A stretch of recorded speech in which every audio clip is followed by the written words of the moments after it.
Aí eu já começo a me admirar da fé desse homem. Reconhece a Jesus como Senhor e obtém uma resposta imediata à sua oração. Muitas vezes eu pedi a Deus que me desse respostas assim, mas a verdade é que às vezes Deus demora tanto a nos atender. É verdade ou não é? E a gente pensa logo assim, puxa vida, eu não tenho fé suficiente. E vem logo alguém que bate nas costas e diz assim, não, continua, se você tiver fé, Deus vai atender. Aí a gente fica sem a bênção e com um sentimento de culpa, porque a gente acha que não tem fé. Mas não foi assim com Pedro. Senhor, reconhece a Jesus como Senhor. Quero andar sobre as águas. Jesus diz, vem. Resposta imediata à sua oração. E agora ele desce do barco, o que demonstra, o que revela uma tremenda confiança em Jesus. Vejam, há poucos segundos antes eles estavam com medo. E vejam, a tempestade, o vento, as ondas continuavam. No entanto, Pedro teve confiança suficiente em Jesus para descer do barco. Que fé! Eu não sei se ele pulou do barco, se ele foi, não sei. Agora, uma coisa eu sei. Aquela experiência se tornou inesquecível na vida dele. Porque a Bíblia diz que ele andou sobre as águas. Ele mesmo agora experimenta um grande milagre. Reconhece a Jesus como Senhor. Tem uma resposta imediata à sua oração. Expressa sua confiança em Jesus e alcança um grande milagre. Uau, que fé! Que fé! Quem aqui queria ter uma fé assim, levanta a sua mão. Vocês viram que eu não levantei a minha, né? Jesus olhou para isso e disse, homem de pequena fé. Ai, agora eu tenho um problema sério. Se Pedro, com tudo isso, Jesus olha para ele e diz assim, Pedro, foi espetacular. Está todo mundo olhando aí, os outros lá aplaudindo, talvez até com inveja, admirados. Olha, lá vai o Pedro, que esse aí é o cara, né? Olha lá, andando sobre esse Pedro é demais. Espetacular, maravilhoso, confiança, resposta à oração, milagre. Mas com tudo isso, Jesus disse assim, Pedro, ainda foi insuficiente. Ainda não atingiu o padrão que eu quero. Homem de pequena fé. Aí a gente entra no problema, né? É ou não é? Primeira reação que vem é, puxa vida, se Pedro, com tudo isso, Jesus diz assim, homem de pequena fé, o que ele dirá então de mim, da minha minúscula fé? Mas é exatamente isso que me leva a fazer a indagação, a pergunta. A pergunta é a seguinte, afinal de contas, o que é que Jesus considera para avaliar a nossa fé? O que é que ele leva em conta para dizer que uma fé é grande ou é pequena, ou é suficiente ou não é? Eu já aprendo algumas coisas, sabe? Eu já começo a aprender que no critério de Deus, Ele não adota alguns elementos que nós adotamos. Nós costumamos medir a nossa fé pelas respostas às orações e pelos milagres que alcançamos. Jesus já está dizendo, não é por aí. Porque Pedro teve resposta à oração. E apesar disso, ele disse, homem de pequena fé. Pedro teve milagre, um grande milagre, um milagre extraordinário, impressionante. Mas apesar disso, Jesus disse, homem de pequena fé. Não são as respostas às orações ou os milagres que alcançamos que vão determinar a validade da nossa fé aos olhos de Deus. Não são as demonstrações exteriores. Pedro teve. Desceu do barco no meio da tempestade, algo impressionante, maravilhoso. Olha, todo mundo queria convidar Pedro agora para dar um testemunho na sua igreja. Conta, Pedro, conta a bênção, como é que foi aquilo? Mas Jesus está dizendo que não são essas coisas que indicam a autenticidade da sua fé. Aí eu volto à minha pergunta. Qual é o critério de Deus? Vou mudar a pergunta agora. Olhando para a experiência de Pedro, a pergunta que me vem é a seguinte, o que faltou? O que faltou à experiência de Pedro para que ele fosse aprovado na avaliação de Jesus quanto à sua fé?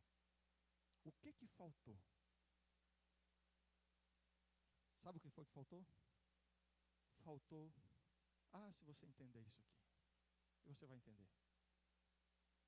Faltou, na verdade, o único elemento que faz da nossa fé grande aos olhos de Deus.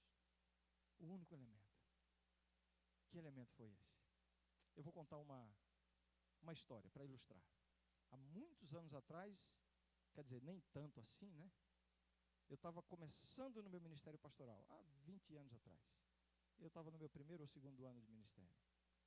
E um casal de amigos, foi na época que estava começando a onda de computador e tal, enfim, eu ganhei um computador de presente.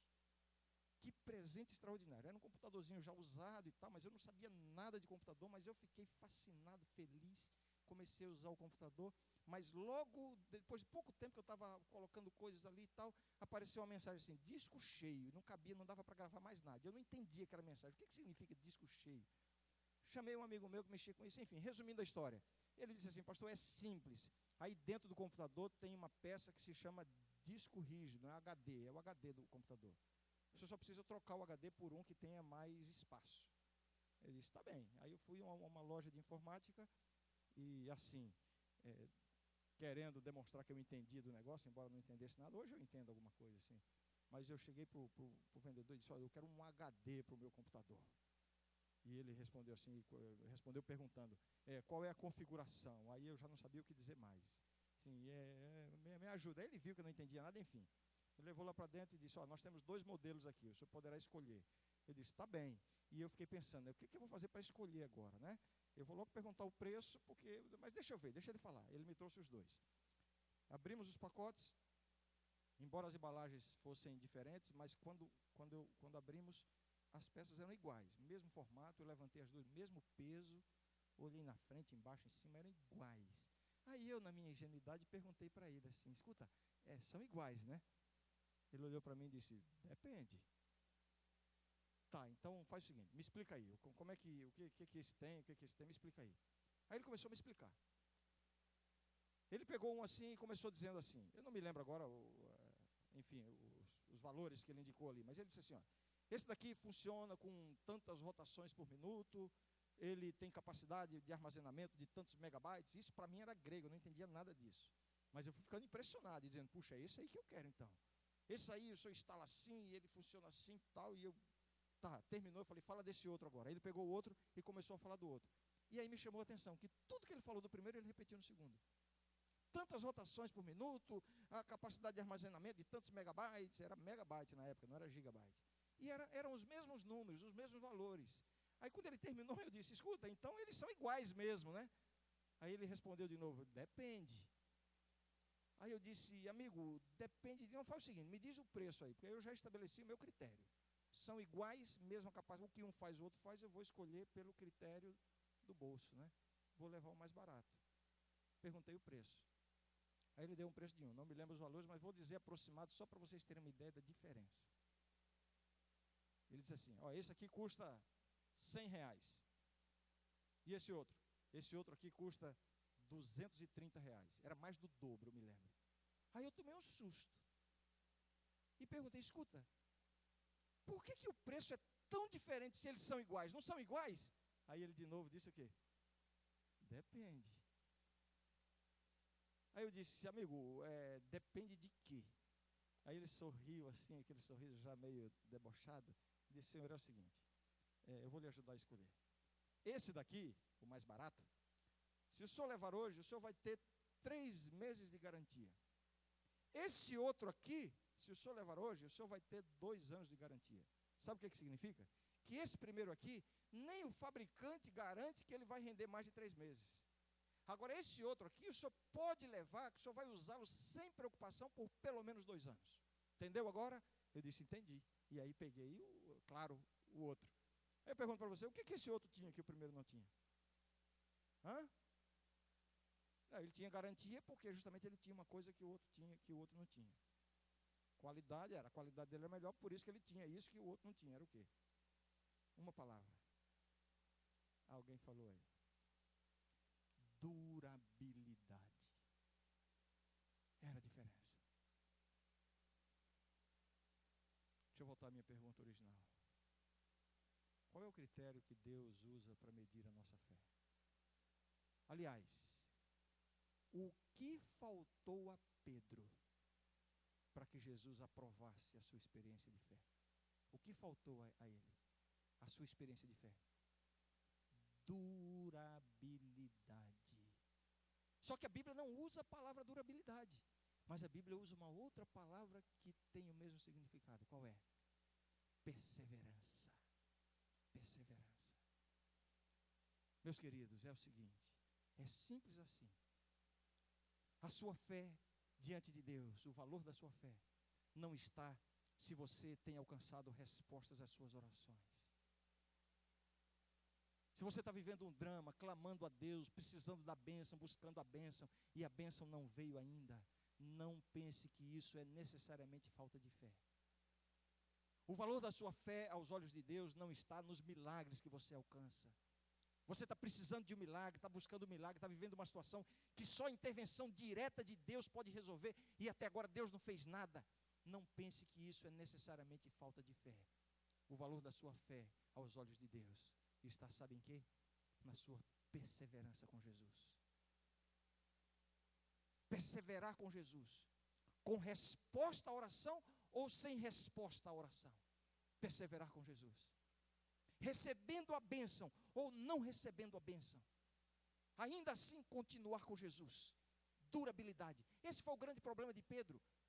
Demonstrações exteriores, impressionante, foi um show de fé, vamos dizer aqui, o verdadeiro show da fé, Pedro deu naquele dia, reconheceu a Jesus como Senhor, fez oração, resposta imediata, confiou em Jesus, andou sobre as águas, milagre, tudo isso, só que durou muito pouco.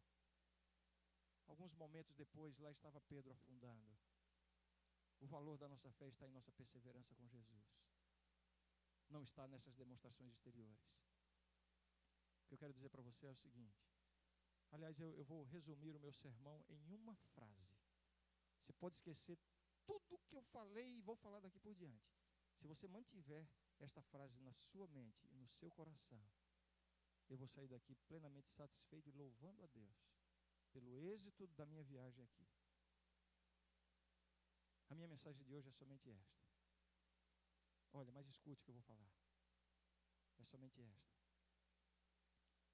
Não desista de Jesus. Você entendeu? Não desista de Jesus. Ah, pastor, mas está tão difícil. Eu sei que está difícil, mas não desista. Não desista. Não solte a mão de Jesus. Ah, mas a tentação, o pecado, eu não sei o que fazer, eu estou no vício, eu não sei o que fazer. Não desista de Jesus. Com as lutas que você tem, com os problemas que você tem, com as crises que você está vivendo, com as traições que você já sofreu, com as injustiças que você está passando, com as frustrações, com os pecados, as quedas. Tudo isso é difícil, tudo isso machuca, tudo isso fere. Mas o valor da sua fé está em perseverar com Cristo diante de todas essas coisas. Você está entendendo o que eu estou falando?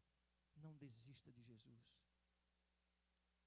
Você sabe qual é o objetivo de Satanás na nossa vida? O objetivo final do diabo na vida dos filhos de Deus? Você sabe qual é? O objetivo do diabo na sua vida não é levar você ao pecado.